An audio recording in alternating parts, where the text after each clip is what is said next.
Finally हम start करने वाले हैं अपने चैप्टर का मोस्ट इंपोर्टेंट टॉपिक, जिसका नाम है नॉमेनक्लेचर। अब इसका मतलब ये नहीं है कि पूरे चैप्टर में एग्जाम में बस यही आएगा। जनरली बच्चों को ये बहुत चैलेंजिंग लगता है जो टॉपिक है नॉमेनक्लेचर का, तो आज इसको हम इसलिए इंपॉर्टेंट बोल रहे हैं क्योंकि ये चैलेंजिंग होता है और इसको बिल्कुल इजीली एक्सप्लेन करेंगे, आपके सबके समझ आ जाए। ठीक है, तो चलिए नॉमेनक्लेचर का सबसे पहले बेसिस जान लेते हैं। नॉमेनक्लेचर होता क्या है, कैसे हम इसको करते हैं, वो हम नेक्स्ट लेक्चर में देखेंगे। ठीक है, तो भाई नॉमेनक्लेचर का मतलब पता है क्या होता है? नामकरण। ठीक है, एक तरीके से हम बोल सकते हैं इसका मतलब होता है नामकरण करना। जैसे जब आपका जन्म होता है तो आप लोग क्या करते हो, पंडित से प्रिस्क्रिप्शन लेते हो कि हम अपने बच्चे का नाम क्या रखें। तो फिर पंडित जी क्या कहते हैं कि इस बच्चे का नाम ना आप इस अक्षर से रखो, कोई भी पर्टिकुलर अक्षर बताते हैं, तो आपके मम्मी पापा क्या करते हैं, उसी पर्टिकुलर अक्षर से आपका नाम रखते हैं। ठीक है, वो तो हमारे कॉमन लैंग्वेज में होता है, कॉमन डेली लाइफ में होता है।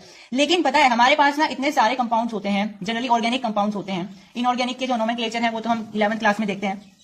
बाकी जो ऑर्गेनिक कंपाउंड्स हैं, जैसे कि मैंने आपको फर्स्ट लेक्चर से बता रहे हैं, हम आपको सेकंड में भी बताया था कि ऑर्गेनिक कंपाउंड्स ना इतने सारे होते हैं कि उनके हर एक के नाम अगर हम जनरल ऑफिशियली रखना स्टार्ट कर देना तो बहुत टाइम लग जाएगा, बहुत ज्यादा मतलब तरीके से मिश्रण हो जाएगा, याद नहीं रख पाएंगे हम उनके नाम, है ना। तो इसलिए क्या किया गया कि इनके ना रूल्स बना देते हैं, तो कुछ नियम निकाले गए और उन नियम के अनुसार हम उनका नाम खुद बना देते हैं और खुद ही उनके नाम रखते हैं। ठीक है, नहीं तो क्या हो रहा था, अलग अलग कंट्रीज क्या कर रही थी, अलग अलग नाम रख रही थी। अलग अलग कंट्रीज के साइंटिस्ट कह रहे थे मीथेन को कुछ और, अमेरिका के कह रहे थे कुछ और, ऑस्ट्रेलिया के कुछ और, तो अलग अलग कंट्रीज ना अलग अलग ऑर्गेनिक कंपाउंड के अलग अलग नाम रख रही थी। तो उससे क्या हो रहा था, बहुत ज्यादा मैशअप हो रहा था। तो भाई जो हमारी IUPAC है, यानी कि international union of pure and applied chemistry ने क्या किया है, उन्होंने एक रूल्स बताए, बहुत सारे रूल्स बताए, जिसके अनुसार हम उनके नाम खुद रखते हैं। ठीक है, ऑर्गेनिक कंपाउंड्स के नाम खुद रखते हैं। ठीक है, तो जो हम नॉमेनक्लेचर करेंगे ना वो दो तरीके की होती है। एक तो होता है ट्राइबल सिस्टम यानी कि कॉमन नेम्स, और एक होता है IUPAC नेम, यानी जो हमारे पास कंपाउंड्स होते हैं ना उनके हम कॉमन नेम भी रख लेते हैं और उनके हम IUPAC नेम भी रखते हैं। IUPAC के लिए रूल्स होते हैं लेकिन कॉमन नेम्स के लिए कोई रूल्स नहीं होते हैं, वो हम अपने आप ही रख लेते हैं। इसको हम ट्राइबल सिस्टम भी बोलते हैं। तो कॉमन नेम्स होते हैं यानी हम जो आमतौर पर किसी भी सब्सटेंस को नाम दे देते हैं, ठीक है, वो होते हैं हमारे पास कॉमन नेम।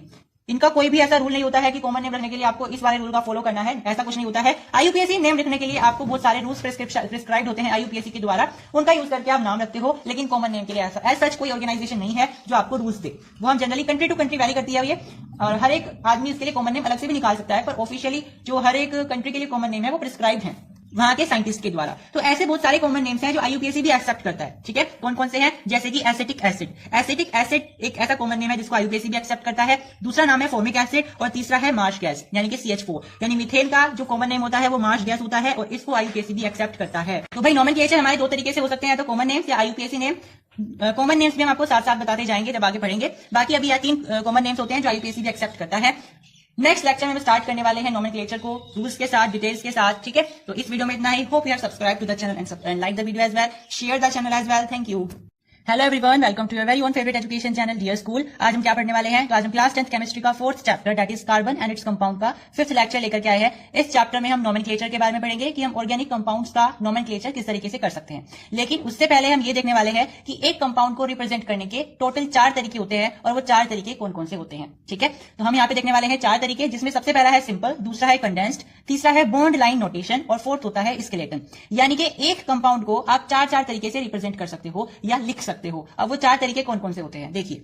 मान लीजिए मेरे पास कोई भी एक ऑर्गेनिक कंपाउंड है जिसके अंदर कार्बन एटम 4 है, मतलब टोटल इस कंपाउंड में कितने कार्बन के एटम्स हैं, उसमें 4 कार्बन के एटम हैं। तो सबसे पहला तरीका होता है उस कार्बन के कंपाउंड को रिप्रेजेंट करने का सिंपल तरीका। ठीक है, इसको हम सिंपल मेथड बोलते हैं। इसमें हम क्या करते हैं, 4 कंपाउंड लिखेंगे और उसके सामने हाइड्रोजन लगा देंगे, दैट्स इट। इसमें हमें कुछ अलग नहीं करना होता है। ठीक है, तो ये दिखने में काफी बड़ा लगता है जो सिंपल वाला तरीका होता है। अब दूसरा तरीका होता है कंडेंस्ड, ये इसी से डिराइव होता है, जिसमें हम क्या करते हैं, अब क्योंकि हमें बहुत बड़ा दिखाई दे रहा है ना, तो इसको हम छोटा करने की कोशिश करेंगे, कंडेंस करने की कोशिश करेंगे। देखिए ये हमारे पास C है, इसके साथ कितने कार्बन लगे, इसके साथ कितने हाइड्रोजन लगे हुए हैं, 3 हाइड्रोजन लगे हुए हैं। इस कार्बन के साथ 2 हाइड्रोजन लगे हुए हैं, इसके साथ भी 2 हाइड्रोजन लगे हुए हैं और इस कार्बन के साथ 3 हाइड्रोजन लगे हुए हैं। तो हम इनको इस तरीके से लिख सकते हैं ना, CH3, फिर यहाँ पे बॉन्ड बना दिया CH2, फिर यहाँ पे बॉन्ड बना दिया CH2 और फिर यहाँ पे बॉन्ड बना दिया CH3। तो हम यहाँ पे क्या करते हैं, जो यहाँ पे हमारा बड़े वाली फॉर्म थी इसको हम शॉर्ट करके या कंडेंस करके लिखते हैं, क्योंकि यहाँ पे इस कार्बन के साथ 3 हाइड्रोजन थे तो मैंने इसको CH3 लिख दिया, इसके साथ 2 हाइड्रोजन है तो मैंने CH2 रख दिया। अब इन दोनों कार्बन के बीच में कौन सा बॉन्ड लगा हुआ है, सिंगल, तो मैंने यहाँ पे सिंगल लिखा। अगर यहाँ डबल होता तो हम यहाँ पे डबल रिप्रेजेंट करते। ठीक है, फिर इस कार्बन के साथ भी 2 हाइड्रोजन है तो मैंने यहाँ पे CH2 लिख दिया और इन दोनों के बीच में भी एक बॉन्ड है तो मैंने यहाँ पे एक बॉन्ड रिप्रेजेंट कर दिया। इस तरीके से ही इस वाले कार्बन के साथ 3 हाइड्रोजन है तो मैंने यहाँ पे CH3 लिख दिया और इन दोनों कार्बन के बीच में भी सिंगल बॉन्ड है तो मैंने वो रिप्रेजेंट कर दिया। तो इस तरीके से हम कंडेंस वाली फॉर्म में लिखते हैं। अब तीसरा तरीका होता है, अगर हमें इतनी मेहनत नहीं करनी है, CH2 CH3 ये सब नहीं लिखना है, तो हम सिंपल एक लाइन खींच के भी या 2-3 लाइन खींच के भी अपने कार्बन कंपाउंड को रिप्रेजेंट कर सकते हैं। अब उसमें हम क्या करते हैं, तो किस तरीके से रिप्रेजेंट कर सकते हैं, हम जिगजैग लाइन से रिप्रेजेंट करते हैं। अब यहाँ पे मेरे पास कितने कार्बन है, टोटल 4 कार्बन है, यस। तो हम यहाँ पे किस तरीके से रिप्रेजेंट करेंगे, इस तरीके से। अब ये जो इसकी वर्टेक्स होती है, ये जो एजेस होते हैं, ये हमें कार्बन के बारे में बताते हैं कि इतने कार्बन है, 1 कार्बन, 2 कार्बन, 3 कार्बन, 4 कार्बन, तो टोटल 4 कार्बन है, तो यस, इस तरीके से हम रिप्रेजेंट कर सकते हैं अपने कंपाउंड को। मान लीजिए वहां पे होते हैं कितने कंपाउंड, 5 कंपाउंड, तो इसको हम ऐसे रिप्रेजेंट कर सकते थे, ऐसे, एक कंपाउंड, एक कार्बन, 2 कार्बन, 3 कार्बन, 4 कार्बन और 5 कार्बन, तो इस तरीके से हम 5 कार्बन को रिप्रेजेंट कर सकते थे। तो इसमें हमें कुछ झंझट है ही नहीं कि हमें कार्बन लिखना है, हाइड्रोजन लिखना है ना, ऐसा हमें कुछ भी नहीं करना इसमें। एक होता है स्केलेटन तरीका, स्केलेटन वाला तरीका होता है, यानी हम केवल एक कंपाउंड का ढांचा तैयार करते हैं, जिसमें हम क्या करते हैं, हम हाइड्रोजन को नहीं लिखते हैं, हम ये एज्यूम करके चलते हैं कि इसमें हाइड्रोजन तो लगे हुए होंगे, हम केवल और केवल उसमें कार्बन रिप्रेजेंट करते हैं। जैसे मेरे पास कंपाउंड हम कौन सा ले रहे हैं, जिसमें हम 4 कार्बन के एटम रखेंगे, तो मैंने क्या किया, 4 कार्बन के एटम रखे, उनके बीच में बॉन्ड लगा दिए सिंगल सिंगल, और मैंने हाइड्रोजन लिखे ही नहीं। हम यहाँ पे एज्यूम करके चलेंगे कि यहाँ पे हम हाइड्रोजन, ऑलरेडी यहाँ पे हाइड्रोजन होगा। तो चलिए हम स्टार्ट करने वाले हैं नोमेनक्लेचर। तो नोमेनक्लेचर करने के लिए हमारे पास एक फॉर्मूला होता है, जिसके अकॉर्डिंग हम नोमेनक्लेचर करते हैं। मतलब कि हमें कोई भी कंपाउंड दे दिया जाएगा, उसका स्ट्रक्चर दे दिया जाएगा, हमें उसका नाम बनाना पड़ेगा, हमें उस स्ट्रक्चर को देख करके उसका नाम हमें प्रेडिक्ट करना पड़ेगा। और हम कैसे प्रेडिक्ट करेंगे, रूल्स के अनुसार प्रेडिक्ट करने वाले हैं। अब रूल्स को पढ़ने से पहले हमें एक फॉर्मूला पता होना जरूरी है कि हम किस तरीके से उन सारे रूल्स को इस फॉर्मूले में सेट करेंगे। तो हमारे पास एक फॉर्मूला होता है, जिसमें हम क्या क्या लिखते हैं भाई, सबसे पहले लिखते हैं प्रीफिक्स ऑफ फंक्शनल ग्रुप। अब ये फंक्शनल ग्रुप क्या होते हैं वो आगे चैप्टर में बहुत डिटेल में है, अभी के लिए आप इतना समझ लीजिए, ये जस्ट एक प्रीफिक्स ऑफ फंक्शनल ग्रुप है, दैट्स इट। उसके बाद हम लिखते हैं नंबर ऑफ कार्बन एटम, यानी किसी भी पर्टिकुलर कार्बन के जो कंपाउंड है उसमें कितने कार्बन के एटम है, क्योंकि भाई अगर ऑर्गेनिक कंपाउंड है तो ऑफकोर्स की बात है, ऑब्वियस सी बात है, उसमें कार्बन एटम्स तो होंगे ही होंगे, है ना। उसके बाद हम लिखते हैं बेस नेम, यानी वर्ड रूट। अभी हम देखेंगे वर्ड रूट क्या होते हैं। उसके बाद हम लिखेंगे सफिक्स 1, 2 सफिक्स लिखे जाते हैं। सबसे पहला सफिक्स होता है जिसमें हम हाइड्रोकार्बन का टाइप लिखते हैं, यानी कि अगर कार्बन कंपाउंड के अंदर सिंगल सिंगल बॉन्ड है तो हम लिखेंगे कि वो कौन सा है, वो एल्केन है। और अगर वो एल्केन हुआ तो हम कौन सा सफिक्स लगाएंगे, ANE लगाएंगे, यस। तो अगर वो एल्केन हुआ, ये मैंने आपको पहले भी बताया हुआ है, तो अगर वो एल्केन हुआ तो हम कौन सा सफिक्स लगाएंगे, ANE लगाएंगे। अगर वो एल्कीन हुआ यानी कि इसमें डबल बॉन्ड हुए तो हम ENE लगाएंगे। अगर वो एल्काइन हुआ यानी कि इसमें ट्रिपल बॉन्ड हुए तो हम YNE लगाएंगे। तो ये हमारे फर्स्ट सफिक्स होते हैं। ऐसे ही हमारा एक और सफिक्स होता है जिसमें हम फंक्शनल ग्रुप के बारे में लिखते हैं, और फिर इन सबको जोड़ करके हमारे पास एक फाइनल नाम आता है, जिसे हम बोलते हैं कि वो हमारा कार्बन कंपाउंड का नाम है। अब कभी कभी ऐसा भी होगा कि हमारे पास कोई ऐसा कार्बन कंपाउंड आ जाएगा जिसमें सारी चीजें नहीं होंगी, इनमें से एक आधी चीजें मिस होंगी, तो हमें घबराना नहीं है। हमारे पास जो जो चीजें वहां से मिल पाएंगी हमें वो लिख देनी है, दैट्स इट, ठीक है। हो सकता है आपके पास फंक्शनल ग्रुप का प्रीफिक्स ना मिले, वहां पे फंक्शनल ग्रुप का सफिक्स 2 ना मिले, हम सिंपल इन रूल्स की मदद से उसको बना लेंगे, ठीक है। तो हम इस तरीके से रिप्रेजेंट करते हैं। बेसिकली ये जो दोनों रूल्स हैं, ये जो दोनों नाम है, ये एक ही है, एक तरीके से एक ही चीज होती है, ठीक है। क्योंकि हम according to number of carbon atoms उसका बेस नेम तैयार करते हैं, तो इसके बाद ये चीज एक ही है, उसके बाद हम ये लिखते हैं और फिर ये, ठीक है। तो number of carbon atoms, base name एक ही चीज होती है, उसके अनुसार ही हम उसका बेस नेम तैयार करते हैं कि उसके अंदर कितने कार्बन एटम्स हैं। तो चलिए देख लेते हैं कि अकॉर्डिंग टू कार्बन एटम्स उसका बेस नेम क्या होगा।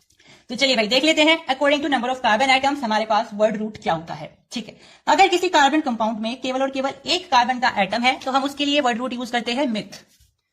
1 के लिए मिथ यूज करते हैं, 2 के लिए इथ यूज करते हैं, 3 के लिए प्रॉप यूज करते हैं, 4 के लिए ब्यूट यूज करते हैं, 5 के लिए बैंड, 6 के लिए हेक्स, 7 के लिए हेप्ट, 8 के लिए ओक्ट, 9 के लिए नन और 10 के लिए डेक।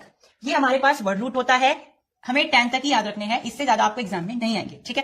तो 10 तक ही हमें याद रखने होते हैं कि वर्ड रूट हम कितने कार्बन के लिए कितने लेते हैं, ठीक है। ज्यादा से ज्यादा आपको 7 आएंगे, 8 आएंगे, या मैक्सिमम 10 भी आ सकते हैं, इससे ज्यादा नहीं आएंगे, ठीक है। अब भाई हमें ये पता चल गया है कि इतने कार्बन के लिए हम इतना वर्ड रूट यूज करने वाले हैं।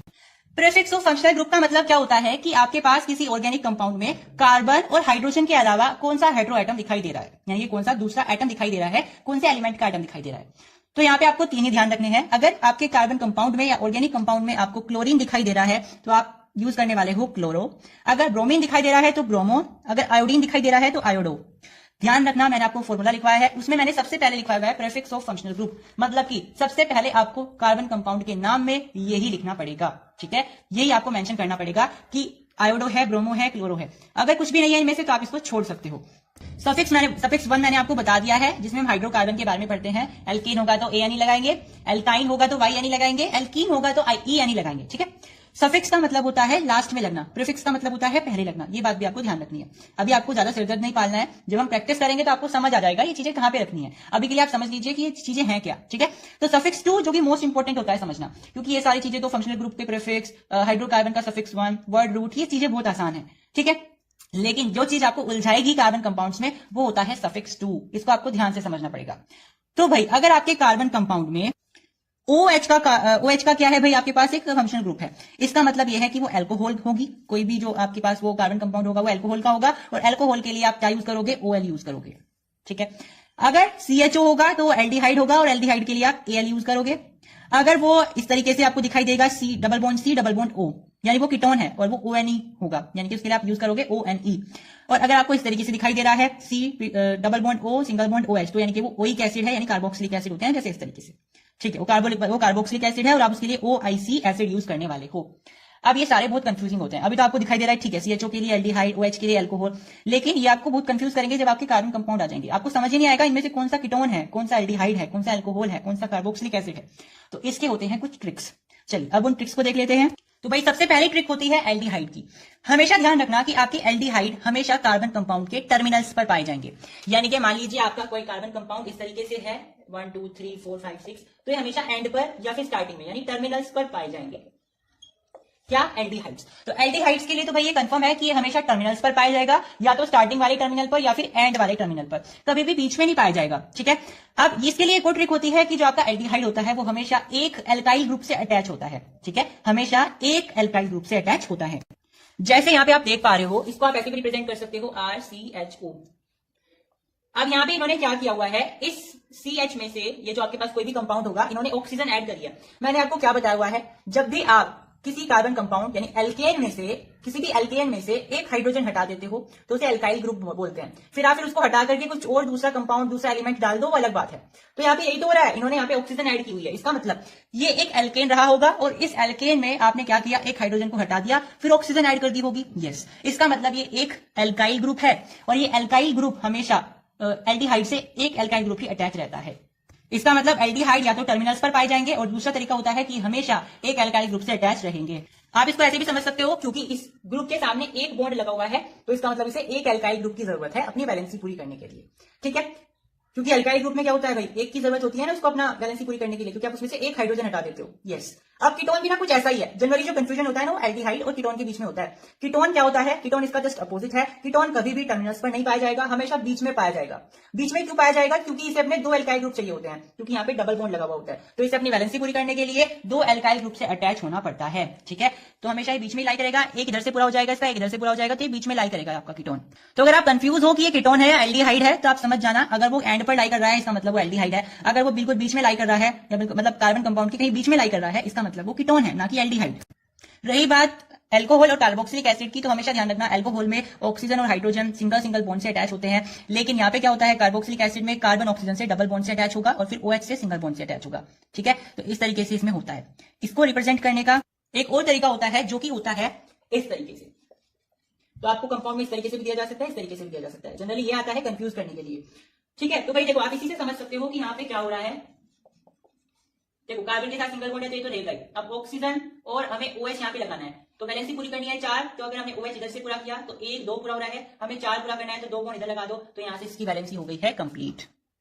तो आप इस तरीके से देख सकते हो, यहाँ पे इस तरीके से भी हम रिप्रेजेंट कर सकते हैं इससे, क्योंकि हमारे पास एक कार्बन था तो हमने वैलेंसी पूरी करनी थी, यहाँ तो सिंगल बॉन्ड आएगा ही, एक OH से आ जाएगा, एक हाइड्रोजन से आ जाएगा। हमने OH इकट्ठा क्यों लिया है, क्योंकि भाई हाइड्रोजन को भी तो अपनी वैलेंसी पूरी करनी है, तो हमने इधर से ऑक्सीजन ले लिया, इधर से हाइड्रोजन ले लिया। एक ऑक्सीजन का पूरा हो जाएगा क्योंकि 2 इलेक्ट्रॉन चाहिए, तो एक कार्बन से मिल जाएगा, एक हाइड्रोजन से मिल जाएगा। हाइड्रोजन का भी काम हो जाएगा क्योंकि हाइड्रोजन को एक चाहिए होता है, तो एक उसके पास है, एक ऑक्सीजन से उसे मिल जाएगा, शेयरिंग कर लेंगे। तो आपको जब भी आए कि कार्बोक्सिलिक एसिड है या अल्कोहल है, आपको देख लेना है कि ऑक्सीजन के और कार्बन के बीच में डबल बॉन्ड बन रहा होगा जरूर, या फिर इस तरीके से रिप्रेजेंट हो रहा होगा, तो वो कार्बोक्सिलिक एसिड होगा, नहीं तो वो अल्कोहल हो जाएगा अगर केवल OH है तो चलिए अब हमने सारे रूल्स पढ़ लिए हैं, मतलब रूल्स तो नहीं पढ़े हैं बट हमने बेसिक सा पढ़ लिया है।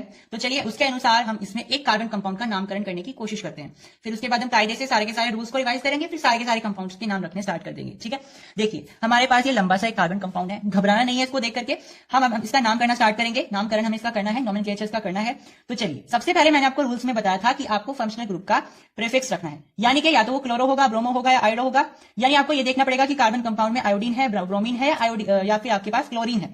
तो आप ये देख पा रहे हो कि इनमें से कुछ भी इनमें नहीं प्रेजेंट है, यानी कि पहला जो सेक्शन था जिसमें आप ये देख रहे थे कि आपको प्रीफिक्स लिखना है फंक्शनल ग्रुप का, वो तो इसमें है ही नहीं, तो यानी आप उसको कैंसिल कर दोगे। यस, फिर मैंने आपको बताया था कि आपको ध्यान रखना, आपको ये चेक करने हैं कि इसके अंदर कितने कार्बन के एटम्स हैं। तो देखो 1 2 3 4 5 6, आपके पास टोटल इसमें 6 कार्बन के एटम हैं। 6 के लिए हम कौन सा वर्ड रूट यूज करते हैं, यस 6 के लिए हम हेक्स यूज करते हैं।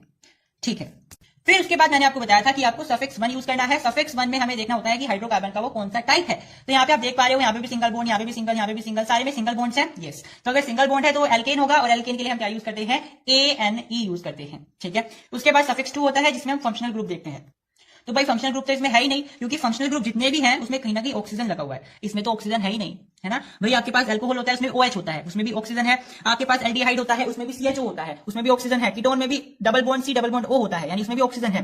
और कार्बोक्सिलिक एसिड में भी ऑक्सीजन होता है, तो इसमें तो ऑक्सीजन कहीं भी है ही नहीं, यानी कि इसमें आपका फंक्शनल ग्रुप यानी suffix 2 of functional group exist नहीं करता है, तो आप उसको भी कैंसिल कर दोगे। तो हमारे पास क्या रूल बचा अब इसमें, आपको इस कार्बन का नाम, कार्बन कंपाउंड का नाम रखने के लिए क्या रूल बचा आपके पास, अब बस वर्ड रूट बचा, और उसमें आपको रख देना है सफिक्स 1 डाइक्सिट।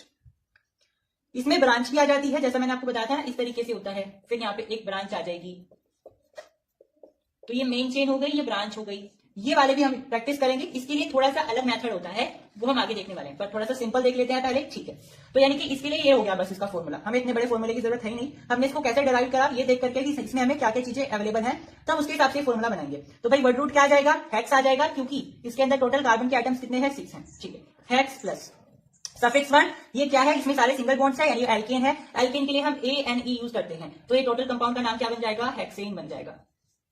यस, तो हमने इसका नामकरण कर दिया है। ये जो इतना बड़ा कार्बन का कंपाउंड था, इसका नाम छोटा सा हेक्सेन है।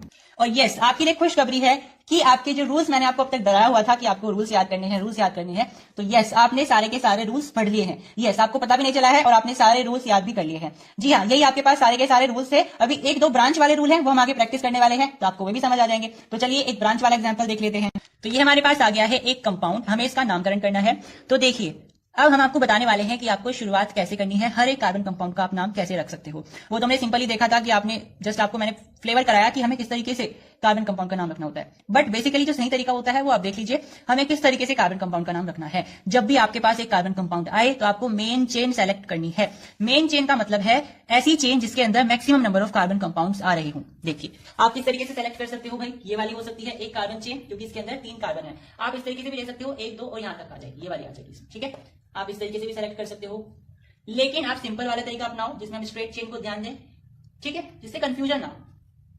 तो भाई आपके पास अभी है मेन चेन, जिसमें आपके पास 3 कार्बन के आइटम हैं।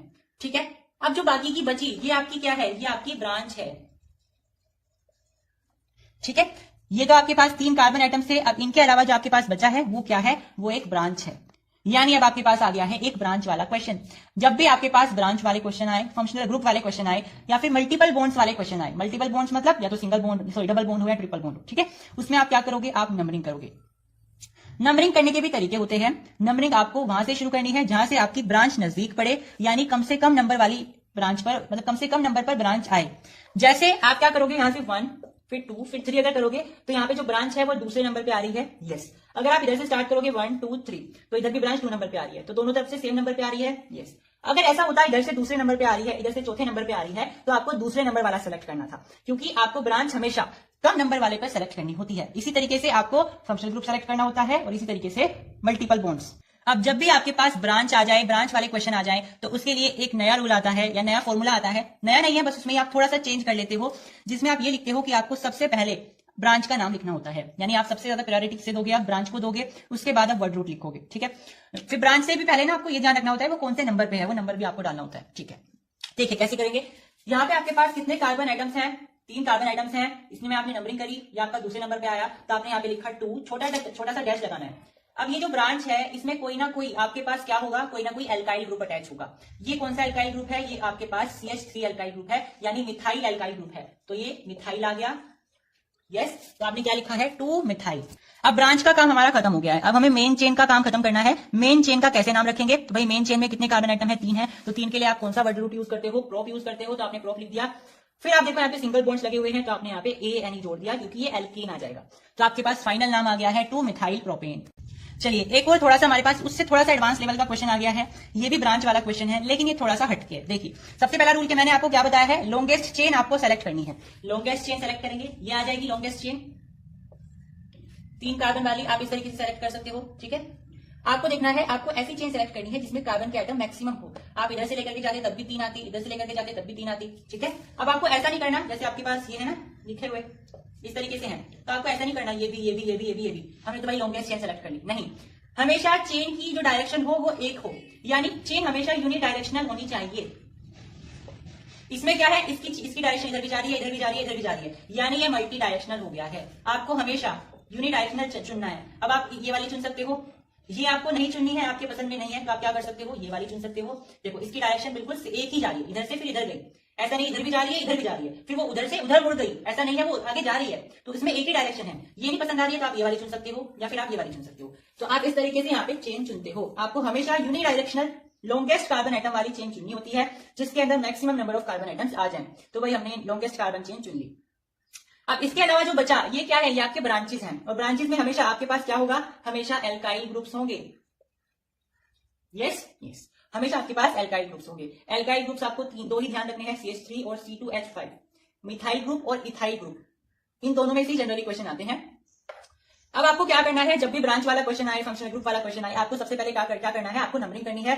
नंबरिंग आपको इस तरीके से करनी है कि आप ब्रांच को सबसे मिनिमम नंबर दो, यानी सबसे कम क्वांटिटी वाले नंबर पर आए। जैसे यहाँ पे आपने रखा 1, यहाँ पे रखा 2, यहाँ पे रखा 3, तो आपकी ये दोनों ही चेन दो दूसरे नंबर पे आई। इधर से शुरू करोगे 1 2, तब भी दूसरे नंबर पे आएंगी, तो आप इधर से भी काउंटिंग कर लो, दोनों दूसरे नंबर पे आ रही है, तो आप इधर से भी कर लो। लेकिन अगर ऐसा होता है इधर से कम नंबर पे आ रही है, इधर से ज्यादा नंबर पे आ रही है, तो आप कम नंबर वाला चुनते। ठीक है, कम नंबर वाला मतलब क्वांटिटी में कम नंबर, जैसे 2 इधर से आ रहा है, इधर से 4 आ रहा है, तो आप 2 नंबर वाला सेलेक्ट करोगे। ठीक है, एग्जांपल के लिए C आपके पास एक ब्रांच यहाँ पे है। ठीक है, आपको नंबरिंग करनी है, तो 1 2 3 4 5, इधर से आपने ऐसे काउंटिंग करी, इधर से आप कैसे करोगे, 1 2 3 4 5। अब ये ब्रांच है, ये ब्रांच कौन कौन से नंबर पे आ रही है, अगर आप इधर से काउंटिंग करते हो तो ये दूसरे नंबर पे आ रही है, इधर से काउंटिंग करोगे तो ये चौथे नंबर पे आ रही है, तो आप इधर वाली सेलेक्ट करोगे, इधर वाली सेलेक्ट करोगे, क्योंकि इसमें दूसरे नंबर पे आ रही है, और दूसरा नंबर जो है यानी 2 नंबर जो है वो लेस होता है 4 नंबर से, तो लेस नंबर वाला आपको सेलेक्ट करना है, क्योंकि इधर से 4 आ रहा है, इधर से 2 आ रहा है, तो आपको लेस नंबर वाला सेलेक्ट करनी है, यानी कि आपको 2 वाली सेलेक्ट करनी है। ठीक है, इस तरीके से। इधर तो कोई प्रॉब्लम है ही नहीं, क्योंकि इधर से भी 2 नंबर पे आ रही है, इधर से भी 2 नंबर पे आ रही है। ठीक है, लेकिन प्रॉब्लम क्या है, प्रॉब्लम ये है कि ब्रांच अब की बार आपके पास एक नहीं है, ब्रांच आपके पास अब 2 है, तो कोई दिक्कत है ही नहीं। आपको क्या करना है, ये भी दूसरे नंबर पे आएगी, आपको क्या करना है, आपको 2,2 डाई मिथाइल लिख देना है। कैसे लिखा मैंने, ध्यान से सुनिए, क्योंकि ये दूसरे नंबर पे लाई करता है, ये भी दूसरे नंबर पे लाई करता है, तो मुझे दोनों ही रिप्रेजेंट करनी पड़ेगी। ऐसा नहीं कर सकते हम कि कोई एक रिप्रेजेंट कर ले, मुझे दोनों ही रिप्रेजेंट करनी पड़ेगी। तो मैंने लिखा 2, इसको भी रिप्रेजेंट करना पड़ेगा, तो मैंने लगा दिया 2,2। ठीक है, फिर छोटा सा हाइफन लगाना है, छोटा सा डैश लगाना है। अब क्योंकि ये 2 मिथाइल ग्रुप है, तो 2 मिथाइल के लिए मैंने यूज किया वर्ड डाई। ठीक है, मैंने क्या यूज किया, डाई यूज किया, तो मैंने यहाँ पे लिखा डाई। अब डाई के बाद लिखना है कि ये कौन सा वाला एल्काइल ग्रुप है, तो मिथाइल वाला एल्काइल ग्रुप है, तो मैंने मिथाइल लिख दिया प्लस। इन दोनों का काम हमारा हो गया खत्म। अब मुझे मेन चेन पे जाना है, तो कितने कार्बन आइटम्स हैं, 1 2 3, तो 3 है, तो मैंने लिखा प्रो प्लस। देखो कितने कितने बॉन्ड्स है, सिंगल सिंगल बॉन्ड्स है, तो मैंने लिखा ए, तो मेरे पास फाइनल नाम आ गया है 2,2 डाई मिथाइल प्रोपेन। ध्यान रखना, आपको ये वर्ड कैपिटल नहीं बनाने हैं, हमेशा आपको ये स्मॉल बनाने हैं। चलिए एक और क्वेश्चन ट्राई करते हैं। अभी हमारे पास आ गया है मल्टीपल वाला, तो मैंने आपको सबसे पहले सिंगल वाला बताया, फिर ब्रांच वाला बताया, फिर डबल ब्रांच वाला बताया। अब हम करने वाले हैं मल्टीपल बॉन्ड्स वाले क्वेश्चन। इसमें हमारे पास क्या दिया हुआ है, एक ट्रिपल बॉन्ड है, तो जब भी आपके पास बॉन्ड आए आपको सबसे पहले नंबरिंग करनी है। नंबरिंग आप कैसे करोगे, जिस तरीके से आप ब्रांच में करते थे, यानी डबल बॉन्ड या ट्रिपल बॉन्ड को आप प्रायोरिटी दोगे नंबरिंग में, आप वहीं से स्टार्ट करोगे जिस साइड से बॉन्ड नजदीक पड़े। तो आपको किधर से नंबरिंग स्टार्ट करनी है, इधर से करनी पड़ेगी, क्योंकि आपका बॉन्ड इधर से नजदीक पड़ रहा है। इधर से करोगे तो कितना दूर पड़ रहा है, ठीक है, तो आप नंबरिंग इधर से करोगे, क्योंकि आपका बॉन्ड इधर से पहले नंबर पे लाई कर रहा है। तो 1 2 3 4 5 6। आप कहोगे कि ये क्यों नहीं काउंट किया, तो भाई ये हाइड्रोजन है, आपको केवल और केवल कार्बन को काउंट करना होता है। ठीक है, यस, तो यहाँ पे जो आपका कार्बन आइटम्स आया है वो आपका पहले और दूसरे के बीच में आया है, यानी कि पहले के लिए माना जाएगा। ठीक है, अब क्योंकि ये पहले के लिए है तो इसके लिए कोई नंबरिंग नहीं होगी, क्योंकि 1 के लिए कोई नंबरिंग नहीं होती, मतलब नंबरिंग तो होगी, मतलब इसमें हम नाम में कोई मेंशन नहीं करेंगे कि ये 1 पे लाई करता है। 1 के लिए हम ऑटोमेटिकली मान के चलते हैं कि अगर कुछ नहीं लिखा हुआ है तो 1 है। ठीक है, तो हम इसको छोड़ सकते हैं। अब हमें क्या काउंट करना है, नंबर ऑफ कार्बन आइटम्स, तो 1 2 3 4 5 6, तो मेरे पास 6 है, तो 6 के लिए हम हेक्स यूज करते हैं प्लस। अब इसमें कौन सा बॉन्ड है, आप कहोगे सिंगल भी है ट्रिपल भी है, तो यस आपके पास यहाँ पे सिंगल भी है ट्रिपल भी है, लेकिन प्रायोरिटी किसे दोगे, आप ट्रिपल को दोगे, तो आप यहाँ पे यूज करोगे आइन, तो आपका नाम बन जाएगा हेक्साइन। यस, अब आप कहोगे कि डायरेक्ट हेक्स क्यों लिख दिया, फंक्शनल ग्रुप क्यों नहीं लिखा, तो भाई फंक्शनल ग्रुप का जो आप प्रीफिक्स लिखते हो वो तभी तो लिखते हो जब उसके अंदर क्लोरीन प्रेजेंट हो, ब्रोमीन प्रेजेंट हो या आयोडीन प्रेजेंट हो। तो भाई इसमें तो ना तो आयोडीन दिखाई दे रहा है, ना ब्रोमीन दिखाई दे रहा है, ना क्लोरीन दिखाई दे रहा है, तो आपने वो यूज नहीं किया, वो आपने छोड़ दिया। उसके बाद किसका नंबर आता था, उसके बाद आता था आपके पास नंबर वर्ड रूट का, तो मैंने वर्ड रूट लिख दिया। ठीक है, वर्ड रूट से पहले आप ब्रांच लिखते हो, जनरली ब्रांच वगैरह, ब्रांच हो तो ब्रांच लिखिए, या फिर ट्रिपल वगैरह लिखो, कौन सा ट्रिपल बॉन्ड है, डबल बॉन्ड है। ट्रिपल डबल बॉन्ड में यहाँ पे आप देख पा रहे हो कि वो 1 पे लाई करता है, तो आप यहाँ पे 1 भी लिख सकते हो, 1 हेक्स भी लिख सकते हो, ऐसे करके। बट अगर आप नहीं भी लिखोगे दोगे तो वो चलेगा। अगर ये दूसरे या तीसरे पे लाई करता तो आपको यहाँ पे मेंशन करना पड़ता कि ये दूसरे पे लाई कर रहा है, बट अगर ये पहले पे लाई कर रहा है तो आप उसको मान के चलोगे कि ये ठीक है, आप इसको ऐसे भी लिख सकते हो नॉर्मल, ठीक है। तो आपने यहाँ पे 1 हेक्स प्लस आइन लिखा, आइन इसलिए लगाया क्योंकि ट्रिपल बॉन्ड है इसके अंदर प्रेजेंट, ठीक है। तो आप यहाँ पे इस तरीके से रिप्रेजेंट करते हो। अब यहाँ पे सिंगल बॉन्ड भी था, ट्रिपल बॉन्ड भी था, लेकिन आपने प्रायोरिटी किसे दी? ट्रिपल बॉन्ड को दी। चलिए अब हम प्रैक्टिस करते हैं अपने फंक्शनल ग्रुप वाले क्वेश्चंस की, जिसमें हम सफिक्स यूज करेंगे फंक्शनल ग्रुप का। तो देखिए सबसे पहला रूल क्या है भाई, आप सबसे लॉन्गेस्ट चेन सेलेक्ट कर लीजिए कार्बन एटम्स की। तो कार्बन एटम्स आपको उसमें शामिल करने होते हैं, तो आप यहाँ से लेकर के यहाँ तक सेलेक्ट करोगे। इसे सेलेक्ट नहीं करोगे क्योंकि ये तो आपका इसके अंदर आपका कार्बन है ही नहीं, आपको कार्बन कार्बन वाला सेलेक्ट करना होता है, ठीक है। तो आपको ये छोड़ देना है। फिर आपको देखना है कि इसमें ब्रांच है तो नहीं, ब्रांच इसमें नहीं है। आप कहोगे ये तो है ब्रांच, बेटा ये ब्रांच नहीं है। ब्रांच हमेशा कार्बन एटम वाली होती है क्योंकि वो एल्काइल होता है बेसिकली, ठीक है। चाहे तो वो मिथाइल होगा, इथाइल होगा, प्रोपाइल भी हो सकता है, ठीक है। तो ये ब्रांच नहीं है, ये आपका फंक्शनल ग्रुप है, ठीक है। तो आपने देखिए इसमें ब्रांच भी नहीं है, इसमें फंक्शनल ग्रुप भी नहीं है, ना तो क्लोरीन है। फंक्शनल ग्रुप मतलब प्रीफिक्स ऑफ फंक्शनल ग्रुप, ठीक है। ना तो इसमें क्लोरीन है, ना इसमें आयोडीन है, ना इसमें ब्रोमीन है। फिर आपने देखा इसमें ब्रांच भी नहीं है। फिर आपने इसमें देखा है कि भाई अब हमारा तीसरा काम क्या था, आपको वर्ड रूट सेलेक्ट करना था। वर्ड रूट के लिए आप क्या देखते हो कि इसके अंदर कितने कार्बन आइटम्स प्रेजेंट हैं। तो आप देख पा रहे हो इसके अंदर 3 कार्बन आइटम्स प्रेजेंट हैं। 3 कार्बन आइटम्स के लिए आप क्या यूज करते हो, आप यूज करते हो प्रोप। यस, तो आपने प्रोप यूज कर लिया, बिल्कुल सही है। अब आपको ये देखना है कि इसके अंदर कितने कितने बॉन्ड हैं। तो आपने देखा सिंगल सिंगल बॉन्ड है, तो आपने एन यूज कर दिया। आप कहोगे कि हमने ये तो लिख लिया, अब ये कहाँ गया, इसको तो तुमने इग्नोर ही कर दिया है। नहीं, इसको इग्नोर नहीं किया, ये क्योंकि आपका फंक्शनल ग्रुप है। तो मैंने आपको जब फॉर्मूला लिखाया था, मैंने आपको बताया था कि फंक्शनल ग्रुप का जो हम सफिक्स लिखते हैं वो सफिक्स 1 के बाद लिखते हैं। ये तो आपकी वर्ड रूट थी, ये आपका सफिक्स 1 है जिसमें आपने हाइड्रोकार्बन को पहचाना। फिर आप सफिक्स 2 लिखोगे जिसमें आप फंक्शनल ग्रुप का क्या लिखोगे, सफिक्स लिखोगे, ठीक है। तो ये आपका कौन सा फंक्शनल ग्रुप है, अब आपको ये पहचानना है। तो भाई आपका सिंपल दिखाई दे रहा है इस तरीके से, कौन सा रिप्रेजेंट होता है, यस एल्कोहल होता है। और एल्कोहल के लिए आप कौन सा सफिक्स यूज करते हो, ओएल यूज करते हो, ठीक है। अब आपको इसको कैसे लिखना है, आप कहोगे कि इसमें लिखने जैसी क्या बात है, आपको सिंपल ऐसे रिप्रेजेंट कर देना है। नहीं, ये गलत हो जाएगा। क्यों हो जाएगा गलत, क्योंकि यहाँ पे ई है और फिर उसके बाद ओ आ गया। केमिस्ट्री की जो ग्रामर होती है वो ये कहती है कि आपको कभी भी 2 वोवल्स को एक साथ नहीं लिखना है। 2 वोवल्स को आपको एक साथ रिप्रेजेंट नहीं करना है फॉर्मूले के नाम के अंदर। आप पहले वाले को काट सकते हो, मतलब कि जो आपका हाइड्रोकार्बन वाला सफिक्स होगा ना, सफिक्स 1, उसके बाद में अगर कोई अल्फाबेट नहीं वोवेल आएगा तो आप उसको हटा दीजिए। आप लास्ट वाले को रिप्रेजेंट करिए, यानी कि आपका जो फंक्शनल ग्रुप वाला वोवेल है ना उसको रिप्रेजेंट करिए, लेकिन आपका जो हाइड्रोकार्बन वाला वोवेल है उसको आप हटा सकते हो। यानी कि आप यहां से इसको हटा दोगे तो यहां से आपका नाम क्या आ जाएगा, प्रोपेनॉल। ये ई हट जाएगा। क्यों हटा है ई, ध्यान से समझिए दोबारा से। केमिस्ट्री की ग्रामर क्या कहती है कि आपको हमेशा जब भी आप कार्बन कंपाउंड्स के नाम लिखते हो, आपको जनरली कभी ऐसा केस भी फंस सकता है जिसमें आपका सफिक्स 1 यानी कि हाइड्रोकार्बन कौन सा है, उसके लास्ट में क्या आता है, एक वोवेल आता है, ठीक है। क्योंकि आप कोई सा भी हाइड्रोकार्बन ले लो, एल्केन ले लो, एल्कीन ले लो या एल्काइन ले लो, एल्केन में आएगा ई, एल्कीन में आएगा ई, एल्केन में एनी, एल्कीन में ईएनई और एल्काइन में वाईएनई। तो सब में लास्ट में क्या आ रहा है, एक वोवेल आ रहा है, यस। तो अगर हाइड्रोकार्बन के बाद कोई फंक्शनल ग्रुप आता है, यानी कि जैसे आपके पास अल्कोहल में ओएल आ गया, कीटोन में ओएनई आ गया, ठीक है, एल्डिहाइड में एएल आ गया, कार्बोक्सिलिक एसिड में ओइक एसिड आ गया, तो इन सब में भी सबसे लास्ट में कोई ना कोई वोवेल है, यस। तो आप प्रायोरिटी किस वाले वोवेल को दोगे, फंक्शनल ग्रुप वाले वोवेल को दोगे। यानी आप इनके वोवेल हटा दोगे, इनको यूज करोगे। हटाना कब है, तब लास्ट में कोई ना कोई फंक्शनल ग्रुप आए तो। अगर खाली इसमें प्रोपे, अगर इसमें खाली ऐसा होता सी सी सी, तो इसमें कोई फंक्शनल ग्रुप तो है ही नहीं, तो आप फिर इसमें से नहीं हटाओगे, आप इसको सिंपल लिखोगे प्रोपेन। कभी इसमें से भी हटा दो, इसमें से आपको नहीं हटाना है। हटाओगे कब, जब आपके लास्ट में कोई ना कोई फंक्शनल ग्रुप भी आए और आप उस फंक्शनल ग्रुप का सफिक्स यूज कर रहे हो, तब आप किसको प्रायोरिटी दोगे, उस फंक्शनल ग्रुप के सफिक्स को प्रायोरिटी दोगे। आप उस हाइड्रोकार्बन के वोवेल को प्रायोरिटी नहीं दोगे, उसके वोवेल को आप हटा दोगे। आपके पास एक और एग्जांपल है, ये भी फंक्शनल ग्रुप का एग्जांपल है। आप क्या करने वाले हो, इसमें सबसे पहले आप मेन चेन सेलेक्ट करोगे कि इसके अंदर कितने कार्बन आइटम्स प्रेजेंट हैं।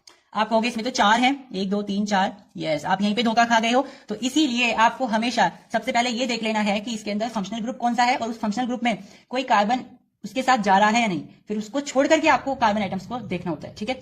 देखिए अब आपको साफ साफ दिखाई दे रहा है कि इसके अंदर ऑक्सीजन आ गया, यानी कहीं ना कहीं इसके अंदर फंक्शनल ग्रुप तो है। कौन सा फंक्शनल ग्रुप होगा, अब ये चेक करने के लिए आपको देखना पड़ेगा। तो भाई कौन कौन से फंक्शनल ग्रुप होते हैं, या तो अल्कोहल होगा, एल्डिहाइड भी हो सकता है, कीटोन भी हो सकता है और कार्बोक्सिलिक एसिड भी हो सकता है, ठीक है। देख लेते हैं, चलिए अब हम देखते हैं कि इनमें से कौन सा है।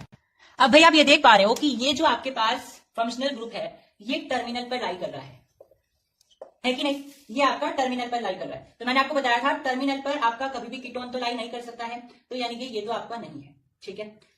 अब देख लेते हैं कि इनमें से कौन सा है।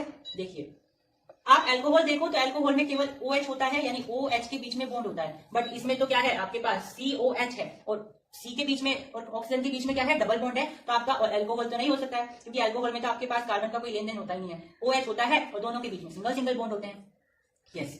अब हम देख लेते हैं क्या ये कार्बोक्सिलिक एसिड है। तो कार्बोक्सिलिक एसिड में कैसे होता है भाई, COOH होता है, यानी कि इसमें आपको 2 ऑक्सीजन चाहिए, लेकिन इसमें तो एक ही ऑक्सीजन है, यानी ये कार्बोक्सिलिक भी नहीं है। तो फिर तो ये एल्डिहाइड ही होगा तो, लेकिन रीजन क्या है देखिए, आप इसको कैसे समझ सकते हो कि ये एल्डिहाइड है। एक तो ये बात है कि ये टर्मिनल पर लाई करता है, तो ये कीटोन नहीं होगा, ठीक है। कीटोन को तो आप ऐसे टर्मिनेट कर सकते हो, अल्कोहल आपने ऐसे टर्मिनेट कर दिया क्योंकि इसमें OH होता है जस्ट। कार्बोक्सिलिक में 2 ऑक्सीजन होते हैं, इसमें तो एक ही ऑक्सीजन है, ठीक है। आप इस तरीके से बता सकते हो। लेकिन एल्डिहाइड का मैंने आपको क्या बताया था, एल्डिहाइड का मैंने आपको बताया था इस तरीके से, है ना। देखिए अब इसका ना आप स्ट्रक्चर बना के देखिए एल्डिहाइड का। ये तो एक सिंगल बॉन्ड रहेगा ही। अब आपको कार्बन की वैलेंसी पूरी करनी है, तो आप क्या करने वाले हो, इधर से एक हाइड्रोजन अटैच कर दोगे, एक 2 वैलेंसी पूरी होगी, आपको 2 और पूरी करनी, तो आपने ऑक्सीजन ऐड कर दी, तो उसकी 4 वैलेंसी पूरी हो गई है। इसको भी तो ऐसे लिखा, बस इसको ऊपर से नीचे कर दिया उन्होंने, इस तरीके से लिख दिया, इसको कोई फर्क पड़ेगा नहीं। तो ये भी सेम है, ये भी सेम है, यानी ये आपका एल्डिहाइड का ग्रुप है, ठीक है। तो आपका कौन सा फंक्शनल ग्रुप है, ये आपका एल्डिहाइड का फंक्शनल ग्रुप है। तो जब भी फंक्शनल ग्रुप आए तो आपको हमेशा सबसे पहले देखना होता है कि इसमें फंक्शनल ग्रुप कौन सा है, क्योंकि आप अगर मेन चेन सेलेक्ट कर लोगे तो फिर आपको बाद में पता चलेगा कि ये तो फंक्शनल ग्रुप के लिए था कार्बन, तो आपकी फिर वो मेन चेन गलत हो जाएगी। तो आपको सबसे पहले फंक्शनल ग्रुप देखना होता है, उसके बाद आप मेन चेन सेलेक्ट करोगे, और जब आप मेन चेन सेलेक्ट करने वाले हो अब, तो उस वाले कार्बन को आप हटा दोगे जो फंक्शनल ग्रुप के लिए था, ठीक है। आपको ये सारे रूल्स नोट करते जाने हैं खुद से, क्योंकि भाई हर एक के लिए ना अलग अलग सा है थोड़ा सा। अगर आपके पास फंक्शनल ग्रुप है तो आप सबसे पहले देखोगे कि फंक्शनल ग्रुप है कौन सा, ठीक है, क्योंकि आपकी मेन जो चेन सेलेक्ट होगी उसके हिसाब से ही होगी। अगर उसके अंदर केवल ब्रांच है, आपके पास उसके अंदर कोई एज सच कोई फंक्शनल ग्रुप नहीं है, तो आप डायरेक्ट किससे स्टार्ट कर दोगे, फंक्शनल ग्रुप से स्टार्ट कर दोगे, जो प्रीफिक्स होता है फंक्शनल ग्रुप का, या आप ब्रांच से स्टार्ट कर दोगे। लेकिन यहाँ आपको सफिक्स यूज करना है फंक्शनल ग्रुप का, तो जब भी आप सफिक्स यूज करोगे ना, तो आपको सबसे पहले चेक करना होता है कि उसके अंदर कौन सा फंक्शनल ग्रुप आया हुआ है, फिर उसके हिसाब से आप क्या यूज करोगे, आप मेन चेन को सेलेक्ट करोगे, ठीक है। तो भाई मैंने आपको बता दिया कि ये तो आपका क्या हो गया है, ये तो आपका फंक्शनल ग्रुप हो गया है। अब इसके अलावा जितने कार्बन बचे आप उसकी मेन चेन सेलेक्ट कर लीजिए, तो मेन और चेन यानी लॉन्ग चेन जो आपकी सेलेक्ट हो जाएगी वो 3 कार्बन की हो जाएगी। यस। रूल क्या कहता है, रूल कहता है कि आपको सबसे पहले फंक्शनल ग्रुप का प्रीफिक्स लिखना है। तो मुझे बताइए, क्या आपको यहाँ पे कोई क्लोरीन दिखाई दे रहा है, नहीं। क्या आपको यहाँ पे कोई ब्रोमीन दिखाई दे रहा है, नहीं। क्या आपको यहाँ पे कोई आयोडीन दिखाई दे रहा है, बिल्कुल भी नहीं। तो यानी कि हम फंक्शनल ग्रुप के प्रीफिक्स को इग्नोर कर देंगे। दूसरा रूल क्या था, आपके पास यहाँ पे ब्रांच है, नहीं, ब्रांच भी नहीं है, तो आप उसको भी इग्नोर कर दीजिए। तीसरा क्या था, क्या आपके पास यहाँ पे वर्ड रूट है, यस सर ऑफकोर्स होगी, वर्ड रूट के बिना तो आपका ऑर्गेनिक कंपाउंड एग्जिस्ट ही नहीं करेगा, यस। तो आपके पास वर्ड रूट कितने की है, 3 की है। 3 के लिए आप क्या यूज करते हो, आप यूज करते हो प्रोप, तो मैंने यहाँ पे लिख दिया प्रोप। फिर आप देखो, ये जो अब जो हम नामकरण कर रहे हैं ना, वो सबसे पहले मेन चेन का सिलेक्ट कर रहे हैं, क्योंकि ये जो आपका फंक्शनल ग्रुप है तो सबसे बाद में आता है, तो इसका बाद में देखेंगे। तो आप इसका लिख लीजिए पहले। तो मैं लिखा प्रोप, फिर आप लिखोगे प्लस। अब मेन चेन के अंदर सारे बॉन्ड कैसे हैं, सिंगल सिंगल है, यस। तो आपने एन लिख दिया। अगर आप इसको कंसीडर कर रहे हो ना डबल बॉन्ड में, तो आप गलत हो, क्योंकि ये आपका फंक्शनल ग्रुप का पार्ट है, ये आपका मेन चेन का पार्ट नहीं है। आपको पहले मेन चेन लिखना है, ठीक है, प्लस। अब आती है किसकी बारी, सफिक्स 2 की, यानी फंक्शनल ग्रुप के सफिक्स की। तो इसका नामकरण करने से पहले आपको नंबरिंग करनी है, आपको पहले ही कर लेनी है, मेरे याद नहीं रही, आप पहले ही करना इसको। तो नंबरिंग कैसे करोगे आप, नंबरिंग वही रूल है, आपको जब भी फंक्शनल ग्रुप आए, जब भी मल्टीपल बॉन्ड आए, जब भी ब्रांच आए, आपको नंबरिंग वहां से स्टार्ट करनी होती है जहां इन चीजों को सबसे कम नंबर मिले, यानी 1 2 3 4 इस तरीके से करोगे। तो यहाँ पे इसको 1 नंबर मिल रहा है, इधर से स्टार्ट करोगे तो इसको 4th नंबर मिलेगा, तो वो गलत हो जाएगा। आपको फर्स्ट नंबर वाला सेलेक्ट करना है, यानी सबसे कम नंबर उसे मिले। तो आप यहाँ पे लिखोगे 1, और ये कौन सा ग्रुप है भाई, ये आपका एल्डिहाइड का ग्रुप निकला था ना, अभी हमने फाइंड आउट किया था। तो एल्डिहाइड के लिए कौन सा सफिक्स यूज करते हैं, AL यूज करते हैं, तो यहाँ पे मैंने AL लिख दिया, यस। तो आप इसको ऐसे लिख सकते हो, प्रोपेन 1AL। अब मैंने आपको बताया था जब भी आपका 1 लिखा हुआ हो तो आप उसको इग्नोर भी कर सकते हो, तो आप इसको ऐसे लिख सकते हो, प्रोपेन प्लस AL। आपने 1 हटा दिया। अब फिर से वही बात है, यहाँ पे E आ गया, यहाँ पे A आ गया, तो आप इस E को हटा दोगे, तो यहाँ पे क्या लिखोगे, सिंपल प्रोपेनल। तो इस कार्बन कंपाउंड का नाम आ गया है प्रोपेनल। अब हम करने वाले हैं एक और फंक्शनल ग्रुप की प्रैक्टिस, जिसमें आपका एक कार्बन कंपाउंड है, उसके अंदर आपका एक फंक्शनल ग्रुप है, हम सफिक्स यूज करने वाले हैं। अब मैं आपको एक इंपॉर्टेंट बात बता दूं, मैंने आपको बताया था कि जब भी आप फंक्शनल ग्रुप को फाइंड आउट करते हो तो आपको स्टार्टिंग में सबसे पहले फंक्शनल ग्रुप को सेलेक्ट कर लेना चाहिए, और फिर आप जब मेन चेन सेलेक्ट करोगे तो आपको फिर उसके अंदर अगर कार्बन आ रहे हैं तो आपको उस कार्बन को सेलेक्ट नहीं करना है, यस। लेकिन ये जो रूल है ना, ये केवल और केवल 3 फंक्शनल ग्रुप के लिए वैलिड है। वो 3 कौन कौन से हैं, वो 3 है आपके पास कार्बोक्सिलिक एसिड, एल्डिहाइड और एल्कोहल। यानी कि अगर आप ये बोल रहे हो कि आपको मेन चेन सेलेक्ट करते वक्त फंक्शनल ग्रुप के कार्बन को काउंट नहीं करना है, तो ये बात आप 3 फंक्शनल ग्रुप के लिए वैलिड रखते हो, और वो 3 फंक्शनल ग्रुप कौन कौन से हैं, वो एल्कोहल है, एल्डिहाइड है और कार्बोक्सिलिक एसिड है। इसका मतलब ये है कि आप जब भी एक ऐसे फंक्शनल ग्रुप की बात करते हो जिसमें एल्डिहाइड वाला फंक्शनल ग्रुप आ जाए, तो आप उसमें फंक्शनल ग्रुप के कार्बन आइटम को भी काउंट करते हो। बेटा आपको ये सारी बातें लिख लेनी है, ठीक है। तो आपको हमेशा ध्यान रखना है कि एल्डिहाइड का अगर कार्बन आता है तो आपको उसे उसमें काउंट करना पड़ेगा। ऐसा क्यों होता है उसका रीजन सुन लीजिए, क्योंकि मैंने आपको बताया था कि एल्डिहाइड हमेशा कार्बन चेन के बीच में लाई करता है, यानी बीच में कहीं लाई करेगा, टर्मिनल्स पर लाई नहीं करेगा। तो क्योंकि वो बीच में लाई करेगा तो अगर हम मेन चेन सेलेक्ट करना स्टार्ट करेंगे तो उसके बीच में उसका भी कार्बन आ जाएगा, तो ऐसे मेन चेन खराब हो जाएगी अगर हम उसके कार्बन को काउंट नहीं करेंगे तो इसीलिए हमें उसके कार्बन को काउंट करना पड़ता है। वहीं दूसरे जो फंक्शनल ग्रुप होते हैं वो लगभग सारे के सारे फंक्शनल ग्रुप टर्मिनल्स पर लाई करते हैं, तो क्योंकि वो टर्मिनल्स पर लाई करते हैं तो हम उनको इग्नोर कर देते हैं, ठीक है, उनके कार्बन को हम काउंट नहीं करते हैं। वही जो कीटोन होता है वो क्योंकि बीच में लाई करता है तो हम उसके कार्बन एटम को काउंट करते हैं, ठीक है। तो आप मुझे बताइए कि यहाँ पे फंक्शनल ग्रुप कहाँ पे लाई कर रहा है। यस, आपका फंक्शनल ग्रुप यहाँ पे लाई कर रहा है क्योंकि यहाँ पे आपके पास ऑक्सीजन लगा हुआ है। मैंने आपको बताया है जहां भी ऑक्सीजन आ जाए वहां पे बहुत ज्यादा चांसेस होते हैं कि आपका फंक्शनल ग्रुप वहां पे है, क्योंकि लगभग सारे फंक्शनल ग्रुप में ऑक्सीजन अटैच होता है, ठीक है। अब ये कौन सा फंक्शनल ग्रुप है आप इसी से पता लगा सकते हो। यहाँ पे क्या लिखा हुआ है, यहाँ पे डबल बॉन्ड कार्बन है, फिर डबल बॉन्ड ऑक्सीजन है, मतलब ये इस तरीके से है, double bond carbon double bond oxygen. तो ये कौन सा होता है भाई, ये आपका कीटोन होता है, ठीक है। फिर मैंने आपको बताया था जब भी आपके पास ऐसा आ जाए तो आप क्या करने वाले हो, नंबरिंग करोगे, पहले ही कर लेनी है नंबरिंग। नंबरिंग कैसे करोगे कि आपका फंक्शनल ग्रुप सबसे कम नंबर वाले पर आए, तो आप यहां से स्टार्ट करोगे 1 2 3 4 5, क्योंकि आप इधर से स्टार्ट करोगे तो इधर कम नंबर पे इधर ज्यादा नंबर पे आ जाएगा। देखो 1 2 3 4, इधर चौथे नंबर पे आ रहा है, इधर दूसरे नंबर पे आ रहा है, तो हमें कम नंबर वाला सिलेक्ट करना है, यानी हम दूसरे नंबर वाला सिलेक्ट करेंगे, ये वाला, ठीक है। तो हमने नंबरिंग कर ली, 2 नंबर पे आ रहा है, ठीक है। फिर आपको मेन चेन सेलेक्ट करनी है, मेन चेन आपकी ये आ जाएगी, आपको इसको भी काउंट करना पड़ेगा। तो मेन चेन में आप देखोगे आपके पास 5 कार्बन है। अब हम स्टार्ट करते हैं नामकरण करना। नामकरण में हम क्या कर रहे हैं, हम सबसे पहले देखेंगे कि क्या इसमें कोई प्रीफिक्स है फंक्शनल ग्रुप का। प्रीफिक्स ऑफ फंक्शनल ग्रुप का मतलब क्या होता है, क्या इसमें कोई क्लोरीन है, नहीं। क्या इसमें कोई ब्रोमीन है, नहीं। क्या इसमें कोई आयोडीन है, नहीं। तो इसका मतलब आप उसे इग्नोर कर सकते हो। दूसरा होता है क्या इसमें कोई ब्रांच है, बिल्कुल भी नहीं है। फिर आप देखते हो इसमें वर्ड रूट है, यस सर वर्ड रूट तो होगी। तो वर्ड रूट कितने की है, 5 कार्बन की है, तो आप 5 के लिए क्या लिखते हो, पेंट लिखते हो, तो आपने लिखा पेंट प्लस, ठीक है, आपने लिखा है पेंट। फिर आपको यहाँ पे देखना है कि आपका फंक्शनल ग्रुप कौन से नंबर पे लाई करता है और उसका नाम लिखना है। तो भाई ये आपका दूसरे नंबर पे लाई करता है, तो आपने लिखा 2 हाइफन, ये माइनस नहीं है, ये हाइफन है। फिर आपने देखा ये कौन सा फंक्शनल ग्रुप है, भाई ये कीटोन है, तो कीटोन के लिए आप ONE यूज करते हो, ठीक है। तो आप क्या करोगे, जब भी आपके पास फंक्शनल ग्रुप आ जाए और स्टार्टिंग में कोई भी नंबरिंग ना हो, ठीक है। स्टार्टिंग में नंबरिंग कब आती है, जब ब्रांच लगी हुई हो या फिर आपके पास कोई दूसरी मल्टीपल बॉन्ड्स वगैरह हो, तब आती है ना स्टार्टिंग में नंबरिंग। लेकिन अगर केस ऐसा है कि उसमें स्टार्टिंग में नंबरिंग नहीं है, खाली पड़ा हुआ है, तो आप इस 2 को उठा करके यहां रख सकते हो। ये बिल्कुल ऑप्शनल होता है, आपकी मर्जी है, आप इस 2 को यहां उठाना चाहो उठा सकते हो, नहीं उठाना चाहो तो ना उठाओ, ठीक है।